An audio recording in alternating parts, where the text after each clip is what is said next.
Jeff Crowley. Jeff is a member of the Hodge Presbyterian Church. He's the manager of ServeLink Home Care here in Trenton. His wife, Rosalynn, and daughter, Kendlin, is in the congregation. We welcome you, Jeff. Thank you. Today's scripture is from Matthew, chapter 7, verses 13 to 21. Enter through the narrow gate, for the gate is wide and the road is easy that leads to destruction, and there are many who take it. For the gate is narrow and the road is hard that leads to life, and there are few who find it. Beware of false prophets who come to you in sheep's clothing, but inwardly are ravenous wolves. You will know them by their fruits. Are grapes gathered from thorns or figs from thistles? In the same way, every good tree bears good fruit, but the bad tree bears bad fruit. A good tree cannot bear bad fruit, nor can a bad tree bear good fruit. Every tree that does not bear good fruit is cut down and thrown into the fire. Thus you will know them by their fruits. Not everyone who says to me, Lord, Lord, will enter the kingdom of heaven, but only the one who does the will of my Father in heaven. It's good to be here this morning. See so many familiar faces, encouraging faces. When Barry originally approached me about speaking today, I accepted the offer and started thinking, reflecting on what I might speak about. I grew up in the Disciples of Christ Church in Lawson, Missouri, and I've always believed in their idea that God gives us interpretive gifts, and if you just throw the Bible open, sometimes you'll find inspiration. And so that particular time, I went through some lectionary readings and found some readings that really matched what was on my heart. So today, I want to talk about a very basic idea that I find increasingly important in my personal, spiritual, and professional life, and that is caregiving. Specifically, how the duties and obligations that come with being connected to others can be difficult and demanding, yet bring about change and joy in our life. The idea of a life journey kept popping up in the Scripture and in songs I heard and in readings in preparation for today. Now, I love to travel when I can with my family. At this time of year particularly, I watch House Hunters International, all the shows with beaches. Sometimes I order travel magazines and look at the calendar and try to figure out how to wedge in a good family holiday in the summer. When I was a kid, I loved traveling out west. I loved the romance, the wide open spaces, except for driving through Kansas. Spitting off the Royal Gorge Bridge as a young boy, pretty good stuff. Wall Drug, South Dakota, and all their animatronic characters that probably weren't any better than you'd see now at a Chuck E. Cheese. But we didn't know that back in the 60s, and it was pretty cool stuff. And I loved postcards of jackalopes. I was taken with this creature, a jackalope. It was a strange combination, if you recall, of a jackrabbit and an antelope. And for a couple of years, I really wasn't sure if they existed or not. It just wasn't clear to me because, let's be honest, on a family vacation, I heard about all these bear and moose and elk, and we never saw those either, as our station wagon drove through Yellowstone and several places. So the idea of this elusive creature, a jackalope, seemed plausible to me, at least for a period of time. And think about it, antlers on a small jackrabbit. It seems particularly ill-suited for life out in the West and survival in the rough and rugged Western landscape. But then again, we often find ourselves ill-suited to the tasks that we face each day in our lives. How many of us were prepared for something like parenting, for example? I think I thought I was until night 3 when sleep deprivation took hold. And I realized this was going to be quite a difficult thing.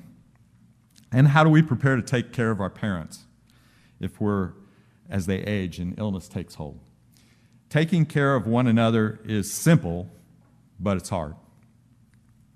Now, today I want to talk about caregiving and those roles and responsibilities, and maybe how we can convert that sense of obligation into a sense of joy.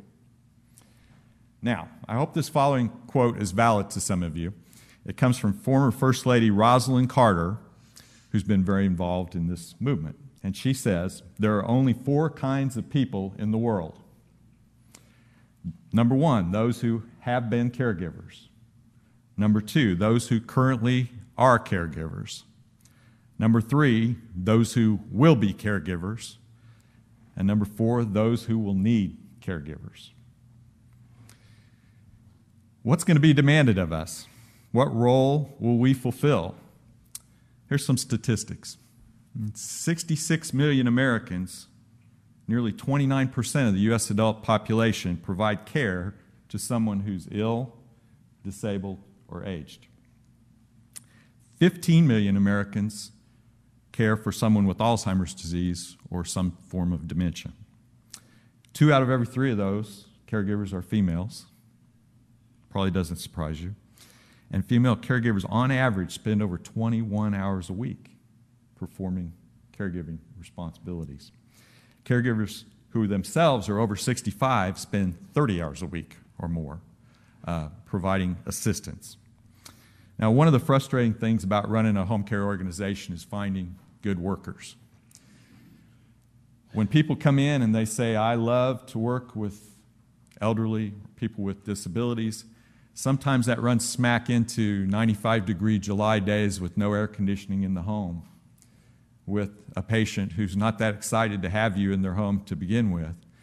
And sometimes you have to go up and knock on the door of a stranger, somebody who you don't know at all, and begin to establish a relationship with them. So when reality meets these ideas that people have, it's a difficult road. It is a difficult road. It is not an easy path to choose caregiving as a profession. Now, from today's gospel lesson, we talked about entering through the narrow gate. For the gate is wide and the road is easy that leads to destruction, and there are many who take it. For the gate is narrow and the road is hard that leads to life, and there are few who find it. This is a fairly narrow road, and many of you, I know, have gone on that journey. Now, how can we recognize in ourselves and others the necessary gifts of patience for caregiving? The ability to kind of work day after day with this hard nature of the path we're on and look for small victories that can be found in each day rather than large victories. I mean, are we really prepared for anything? Caregiving is often thrust upon us. It's not a planned event. Now, I love basketball for about 1 million reasons. But here's one. When I was in my 30s, I went out and visited a friend in Wichita, Kansas. Kurt I had grown up around him as a teenager, and he had struggled his entire life with kidney disease. And that kidney disease eventually claimed him before he reached his 50th birthday. But Kurt was active. He loved to play basketball, but he couldn't play basketball because for fear that he'd be fouled or hit hard in the area of his kidney, he really couldn't play with most people. But I had known him most of his life, and so he knew that we could get out and sweat and play some basketball on his driveway. And we did that. And we played until we were exhausted. He didn't like to be patronized. He didn't want me to not play hard. I don't play much defense, so there was not much problem that I was going to foul him hard. But we went at it. Finally, we were exhausted. We were hot, sweating, sat down on the curb. And he told me a story that I kind of knew, but kind of didn't know.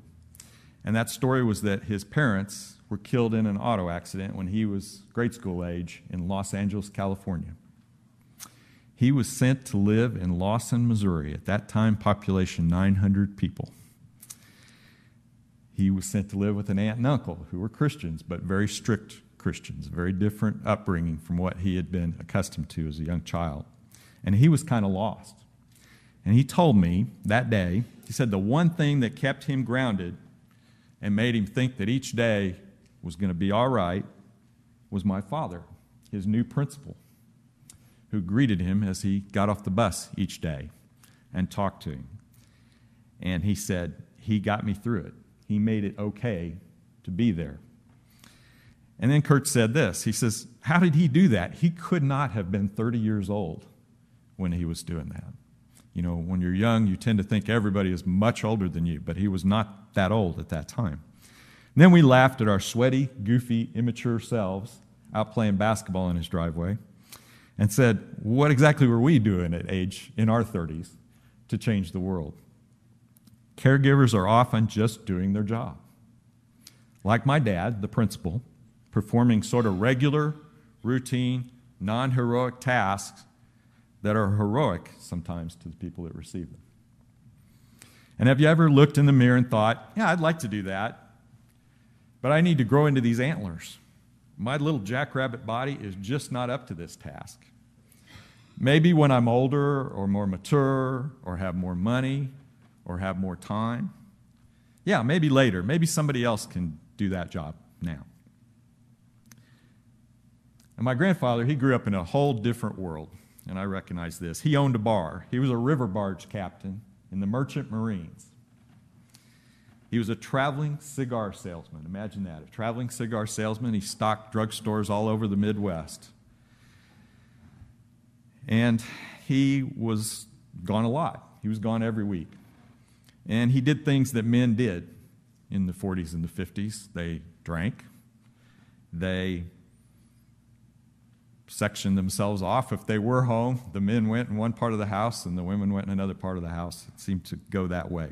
Now, my grandmother was a teacher, and she was a gentle soul. She was tough. She had taught in a one-room schoolhouse in Wyoming in the 1920s. That had to be pretty tough. She went back to school at William Jewell and got her degree in the 1960s. That had to be tough to go back and get her teaching certificate. But they were quite different. And they had 50 years together, and it was mostly good. And if this story took a normal path, we would all expect what? We would expect that my grandfather would have gone first. By the way, he was a cigar salesman, if I didn't mention it, and he drank, and he was a diabetic. But he didn't go first. My grandmother got sick first. And so my grandfather was thrust into the role of the caregiver. Now, was he ready for that? No. We may not be the perfect candidates for caregiving with the right mix of skills. I mean, at first glance, he didn't appear to have the right skills.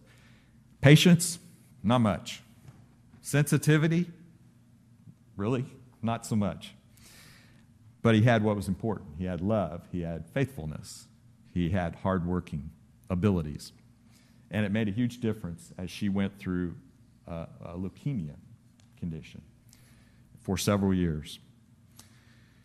Now, from James in the New Testament, chapter 1, verses 2 through 4, comes this. My brothers and sisters, whenever you face trials of any kind, consider it nothing but joy, because you know that the testing of your faith produces endurance. And let endurance have its full effect, so that you may be mature and complete, lacking in nothing. So, how do we move from obligation to joy? Now, I stand here today and I admit selfishness. I like quiet time. I like social time. I like to watch ESPN.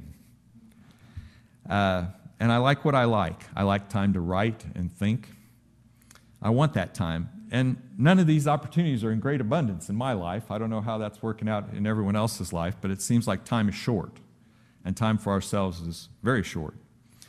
Now, my mom used to talk about things that I hear my wife talk about sometimes now, about how the church often expects women to step up, bring a casserole. I think I heard something about food earlier today. You can't go into church in Trenton without hearing about food, being prepared for something, and bake some cookies. And she was struggling with this particular time, and my cousin Mary, her contemporary, who's never really struggled in that way, answered her, and she said, Joyce, sometimes you just got to get in there and bake those cookies. And that's true, isn't it? Sometimes we just have to go tackle that task that's ahead of it, bake those cookies. And the church needs us in various roles, and we're often not prepared for the roles that they need us in. Sometimes these roles are just a little bit too much like our real jobs, so we don't want to do that. Sometimes they're pretty time-consuming. But the caregiving roles seem to tug at us. I see this in churches over and over, and I've seen that spirit alive in this community and its churches. The dedication of sons and daughters, caring for parents over many years and circumstances. The love shown, the dedication, steadfastness of spouses, caring for a frail or ill partner. Yes, a sense of duty is in play, but there's more going on here. It's not the obligation of duty, it's the honor of the duty. The life-affirming nature of caregiving is what carries us through. Now, on caregiver.com, there are often stories and lists, and recently there was one of a gentleman about what he learned from his grandfather with Alzheimer's. And 3 things on the list caught my eye. 1, how nice it is to hold hands with those that you love at any age. And another, the most important part of any conversation is the simple human interaction. And finally, the true meaning of the word family.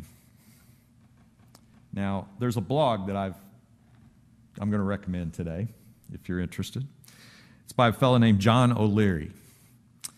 And John O'Leary writes a story about this difference between obligation and joy in our duty. And he says there's a significant gap between living from a place where we feel obligated to perform and living with a mindset that views it as an opportunity. He wrote recently about a return home from a business trip. He got home at 2 o'clock from the West Coast. He's in St. Louis. And he said he was reminded of this through the simple action and words of his wife. He said he got in at 2 a.m. He was physically spent. That morning he got up. He said, I groggily reached for my towel after my shower, and I noticed a mug of hot coffee waiting for me on the bathroom sink.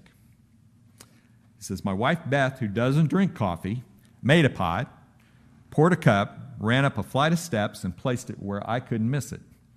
Now, her morning was hectic too. She had 4 children to get ready for school, 3 lunches to pack, and a meeting at school that she was attending later that morning.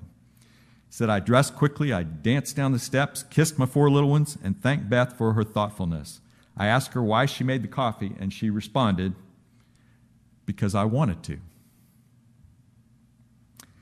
He says, my friends, wanting to do something is so much more liberating than having to do something. Now, his website is called risingabove.com. His story is fascinating.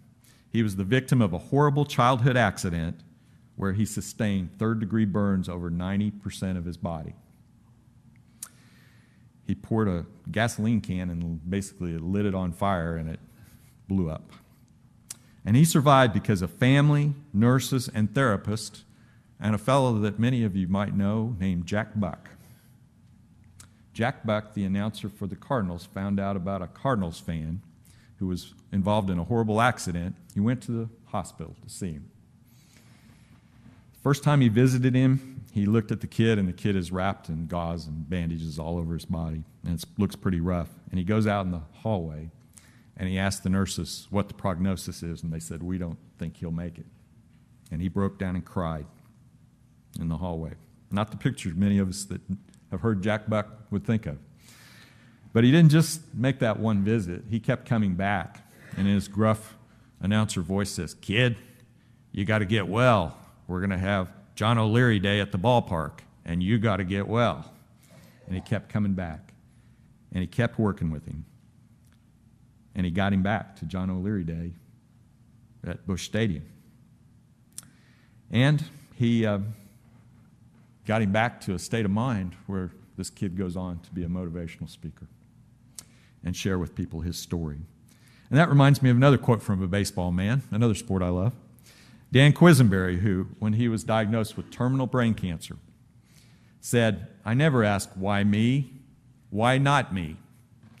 He says, of course, the person being cared for is often the teacher, aren't they? And they bless the caregiver. We learn from the person we're caring for. Now, my wife, Rosalynn, recently drove her father back from Gulf Shores, Alabama, to Dayton, Ohio, after his wintering in Gulf Shores. This was his first winter south without his wife, my mother-in-law, Rosalynn's mom, Marilyn, who passed away last summer. And so Rosalynn's brother had driven him down at the beginning of winter. Rosalynn was driving him back at the end of winter, so he'd have his car down there. But she was kind of dreading the trip. She was thinking about the time away from family, the task of driving 850 miles through towns like Birmingham and Nashville that she'd never driven through.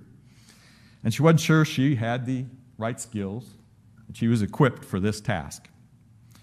Besides, what were they going to talk about? Don usually falls asleep in the car. He was likely to fall asleep, and she was going to drive 850 miles by herself, and that was going to really make it come home to her that her mom was gone, because her mom would never let any silence linger for any point of time in that car. Her mom would be a torrent of observations, stories, and plans for the next meal or the next event or where they were going next. What was the next town coming up?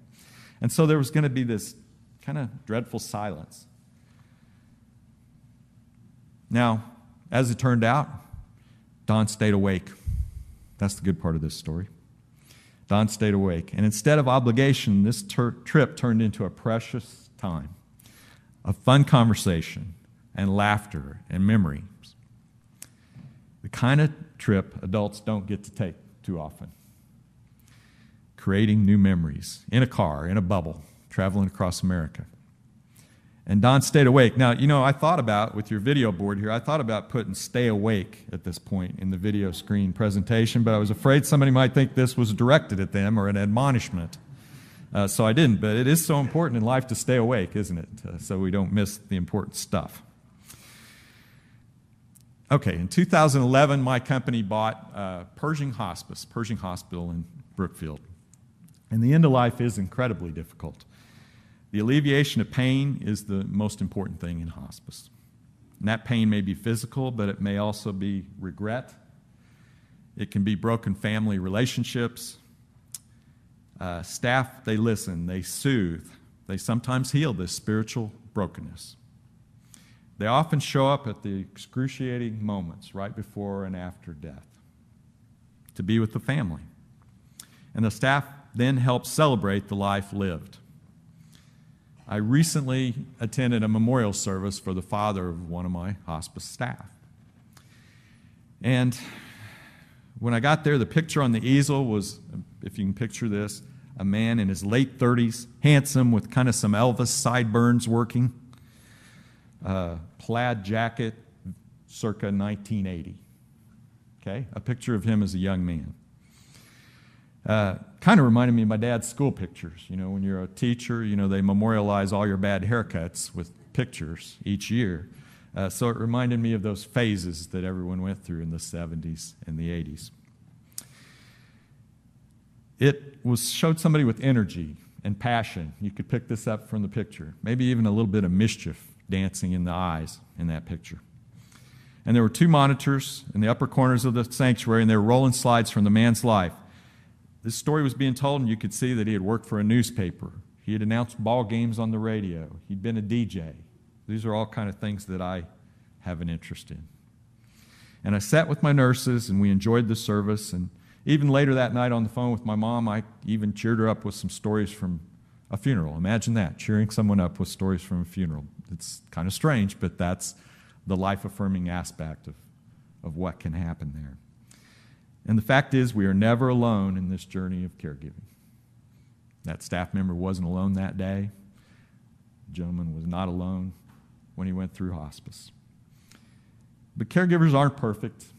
They don't have bigger hearts than the rest of us. They are often vulnerable and tired. Caregivers can and should say no sometimes in order to fill their bucket and sustain their spirits for the long journey. Even Jesus stopped delivering miracles to withdraw from the crowd and pray at times.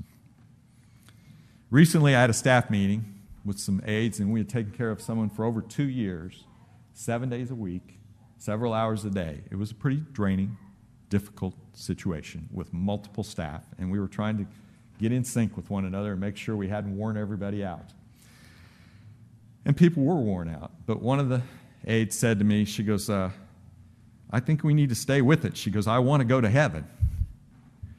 And I said, my goodness, I knew we had a current problem. I didn't know we had an eternal problem that day that we had to solve. But the fact is, guilt and fear and what we want our lives to be about are all part of this caregiving. And she was very serious that was something she took very seriously, and she was very dedicated. We have to take care of one another, sustain through dark times, and try to find the joy in our trials and tribulations. Now, as a young boy, I remember those trips. I remember those journeys. And many people from those journeys aren't here anymore. They're gone. But the memories are not. And I remember certain stories that stirred me. And usually those stories were about overcoming hardship and finding joy. The story of Joseph, who was sold into slavery, my favorite story in the Bible, really, rose to a powerful position and then saw his family come to him for help. What was he going to do? Would there be retribution, or would there be forgiveness and reconciliation? Well, we know the end of that story. He took care of his family. And there was reconciliation. And these journeys were uncertain. They took people to strange lands in those Old Testament stories. And the thing that kept speaking to me was the 23rd Psalm, which I hadn't thought about in a while, but it just kept coming back into my mind. And it speaks to me today about our life as a journey of caregiving and God's being with us on that journey. The Lord is my shepherd, I shall not want. He makes me lie down in green pastures. He leads me beside still waters. He restores my soul. He leads me in right paths for his name's sake. Even though I walk through the darkest valley, I fear no evil, for you are with me. Your rod and your staff, they comfort me. You prepare a table before me in the presence of my enemies.